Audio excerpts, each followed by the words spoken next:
Bonjour à toutes et à tous, bienvenue pour ce premier numéro de Système 1 de l'économiste sceptique. Et aujourd'hui, on va parler du prix Nobel d'économie 2019 qui a notamment été attribué à la française Esther Duflo.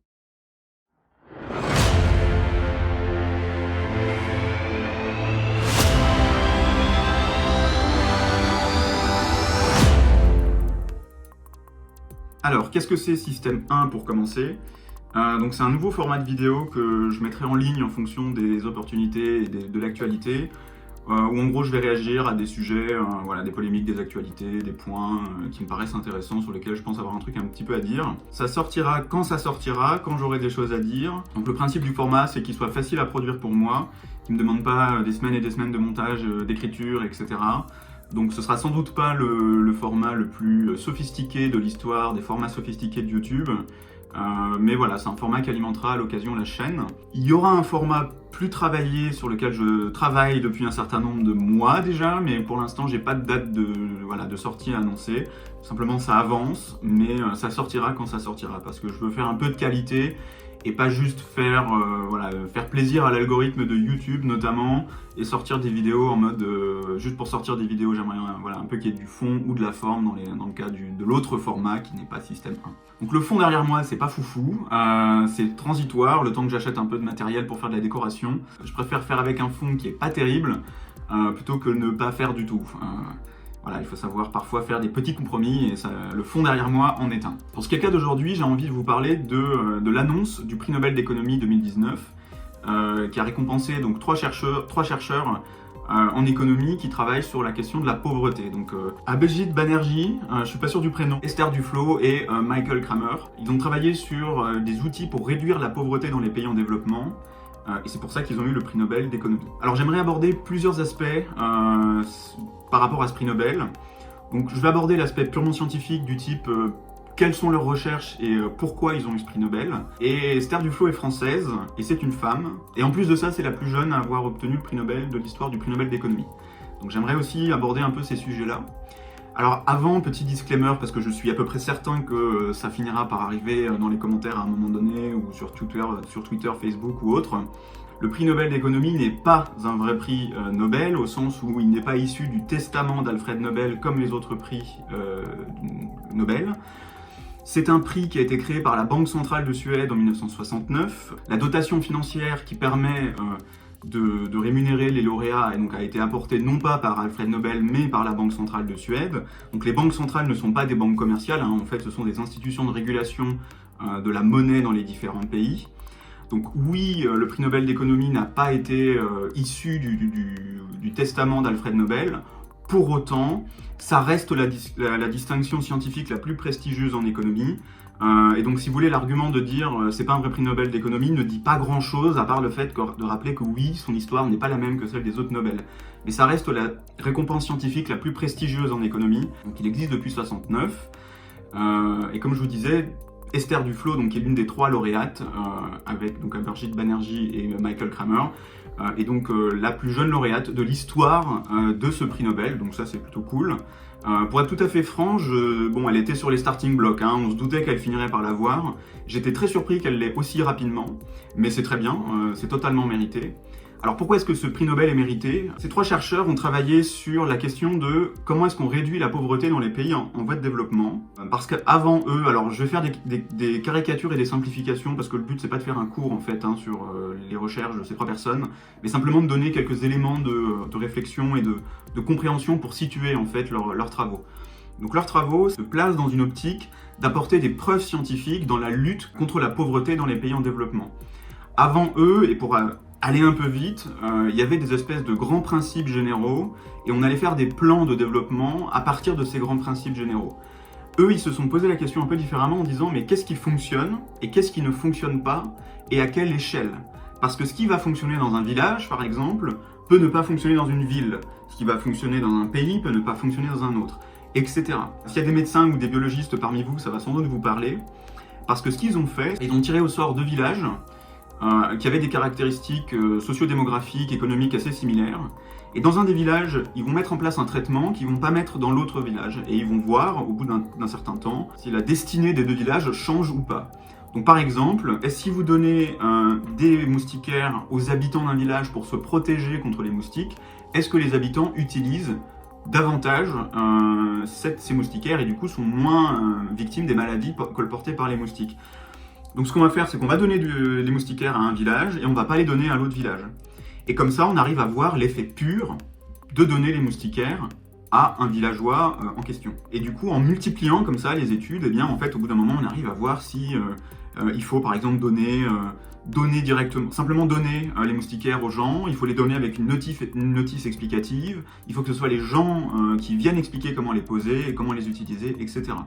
Donc eux, leur objectif, c'est ce que disait Esther Duflo ce matin, elle était au téléphone avec le comité Nobel, et elle expliquait qu'en fait, son objectif, c'était vraiment d'apporter des preuves scientifiques de ce qui fonctionne et de ce qui ne fonctionne pas, l'idée étant de fonctionner un peu comme un médecin en un sens, en disant si je vous donne ce traitement-là, il faut que je sois sûr que c'est le bon traitement pour ce type de problème. Donc ils ont fait des recherches sur, donc là je prenais l'exemple des moustiques, mais ils en ont fait sur l'éducation, sur l'accès à l'eau, la nourriture, etc. Donc, et en fait leur rapport scientifique, ça a été d'utiliser cette méthodologie expérimentale qu'on appelle les expériences de terrain, pour mettre en évidence des effets, ou pas d'effets parfois aussi, de certaines politiques de développement dans les pays considérés. Donc je pense que c'est tout à fait mérité que ce prix Nobel leur ait été décerné. Je pense que c'est des travaux qui sont vachement intéressants et qui sont super importants dans l'histoire, qui ont vraiment introduit un peu une rupture en économie du développement. Je les aurais vus l'obtenir un peu plus tardivement, mais tant mieux. Ça fait quelques fois déjà que le comité Nobel en économie le décerne à des personnes, à des chercheurs plutôt plus jeunes que d'habitude. Je pense à Paul Krugman et à Jean Tirole notamment, qui étaient plutôt jeunes quand ils l'ont obtenu, donc tant mieux. Enfin, je vois pas d'inconvénient particulier à le donner à des jeunes chercheurs et à des jeunes chercheuses en plus en l'occurrence. Si ce type de recherche vous intéresse, Esther Duflo a fait une conférence inaugurale au Collège de France qui est super intéressante. Je la mettrai je mettrai le lien en description. Et elle a aussi sorti, je crois, c'était 2 petits bouquins en français dans lesquels elle explique leur méthodologie et certains de leurs résultats. Donc moi, je vous avoue qu'à titre personnel, c'est pas tellement dans mes thématiques de recherche, donc je peux pas vraiment, là comme ça, de manière un peu à brûle pour point, vous faire une analyse extrêmement fine et précise de tous leurs travaux de recherche. Surtout que je voulais sortir la vidéo assez rapidement, donc j'ai pas non plus voulu passer trop de temps sur l'aspect documentation. Mais je pense que si vous voulez justement savoir plus sur ce type de travaux, la vidéo et les bouquins sont vraiment des super compléments et c'est grand public, donc a priori il n'y aurait pas de souci de compréhension. Alors avant de passer à la suite, j'aimerais aussi rapidement discuter de l'aspect est-ce que cette méthodologie, qui est du coup une méthodologie, donc un peu comme en médecine ou en biologie, est une méthodologie qui est courante en économie? Alors l'économie expérimentale est très courante. Par contre, des expériences de terrain comme ça, c'est plus difficile à mettre en œuvre. Pour moi, c'est vraiment une méthodologie qui est surtout utilisée sur des problématiques de développement et de pauvreté dans les pays vraiment très en voie de développement. C'est un peu utilisé dans des pays plus avancés, pareil, toujours sur des questions d'efficacité des politiques publiques liées à la pauvreté. Il y a certains départements qui vont se lancer dans une expérimentation du revenu universel. Donc ça permettra justement de voir si on donne le revenu universel à certaines personnes et pas à d'autres, dans quelle mesure ça peut modifier le niveau de vie des gens, leur permettre d'accéder à davantage de services, notamment de santé, etc. Donc ça reste une méthodologie qui est un peu spécifique à ce type de questions de recherche, donc sur la pauvreté. Donc d'un point de vue plus général, sur ce que dit ce prix Nobel, il est super intéressant parce que ce sont des empiristes qui l'ont obtenu, ce ne sont pas des théoriciens. Et depuis 2-3 décennies, la science économique connaît ce qu'on appelle le tournant empirique.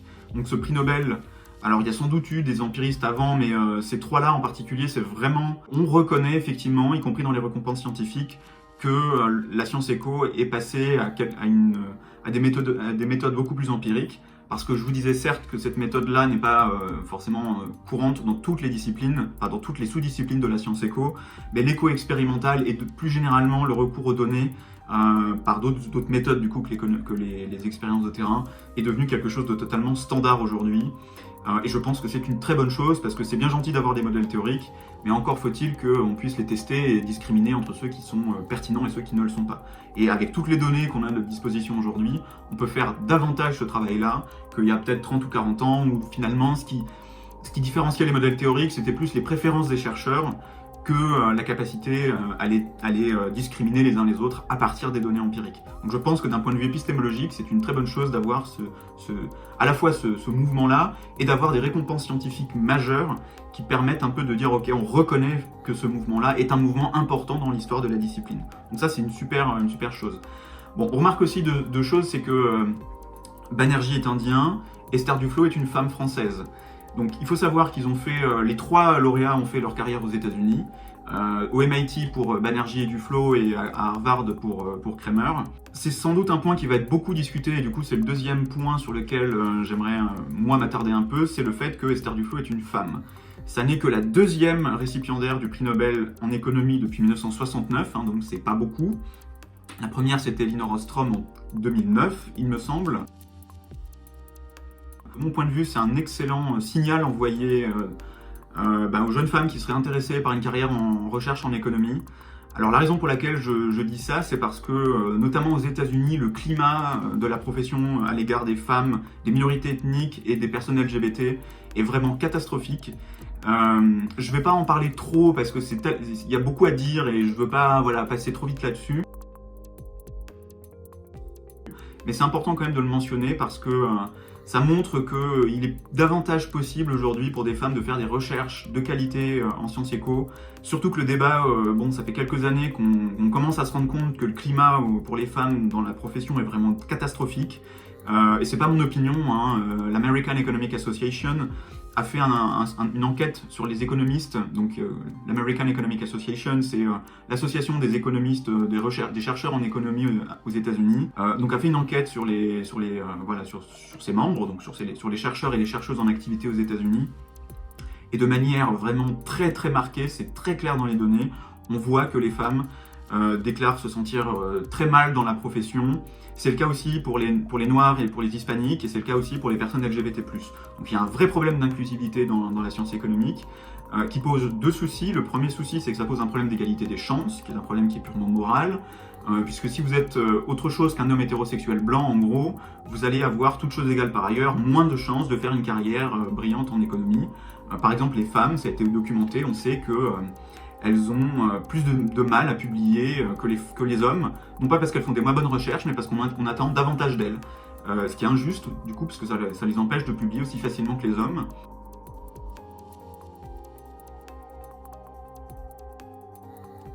Donc ça pose un problème d'égalité des chances dans la manière de faire les carrières académiques, et puis ça pose un autre problème pour la discipline en elle-même, puisque ces gens qui sont exclus finalement du milieu académique, en mettant les individus de côté, on met leur production scientifique de côté aussi, et sans doute qu'on est passé à côté de grandes recherches à cause de ce problème-là.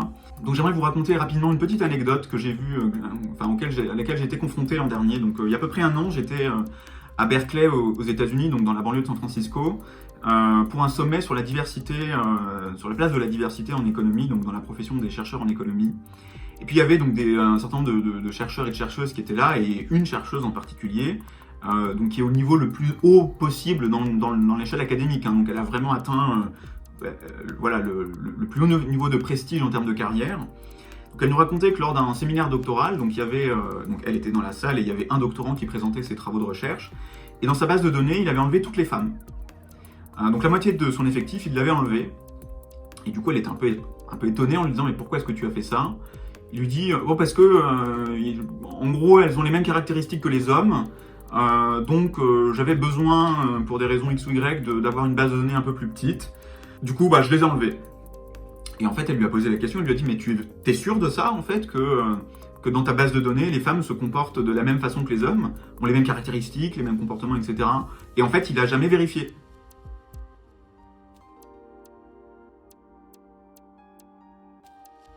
Et donc c'est probablement que si une femme avait fait cette étude-là, elle se serait peut-être pas posé les mêmes questions. Donc là on voit que ça peut introduire des biais dans la littérature scientifique, à la fois parce que ça empêche certaines questions d'émerger, et puis dans la manière de conduire les réponses aussi. Donc c'est pour cette raison qu'avoir une femme, disons que ça résout pas tous les problèmes soudainement, mais c'est un bon signal envoyé. Et évidemment, elle n'a pas eu ce prix parce que c'est une femme, parce qu'il y a il y a un journaliste qui a posé la question lors de la remise du prix, avec grande finesse, en disant est-ce que le fait que c'est une femme a eu un effet sur sur sa nomination et sur le fait qu'elle obtienne le prix? Évidemment, la réponse est non.